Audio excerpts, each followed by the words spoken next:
কুচো চিংড়ির চপ বা কুচো চিংড়ির পকোড়া বানানোর জন্য আমি এখানে 400 গ্রাম মতো কুচো চিংড়ি নিয়ে নিয়েছি। দুটো পেঁয়াজ খুব ভালো করে কুচিয়ে দিয়ে দিয়েছি, একটি লঙ্কা দিয়ে দিলাম কুচিয়ে, তার সঙ্গে পরিমাণ মতো নুন এবং তার সঙ্গে দিয়ে দিচ্ছি পরিমাণ মতো হলুদ, আর তারপরে দিয়ে দিচ্ছি সামান্য পরিমাণে আরেকটু ঝালের জন্য লঙ্কার গুঁড়ো।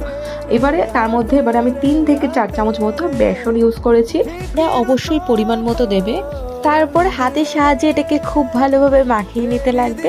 কিছুক্ষণের জন্য ছেড়ে দিলে দেখবেন পেঁয়াজ থেকে খুব ভালোভাবে জল ছেড়ে দিয়েছে, তাই এর মধ্যে আর কোনো রকম জল দেওয়ার দরকার নেই।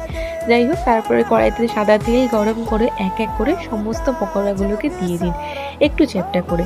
এই সময় গ্যাসের ফ্লেমটাকে লো টু মিডিয়াম রেখে এপাশ ওপাশ খুব ভালো করে ভেজে এক এক করে ছেঁকনি দিয়ে তুলে নিন। ব্যাস, গরম গরম প্লেটে সার্ভ করে দিন। কে কোথা থেকে ছোবল মেরে যে তুলে নেবে আপনি নিজেও টের পাবেন না। তো চলুন ভেতর থেকেও একটি ভেঙে দেখায় ঠিক কেমন হয়েছিল। ওপর থেকে যেমন ক্রিস্পি, ভেতর থেকে সেরকম টেস্টি। আজকের জন্য টাটা।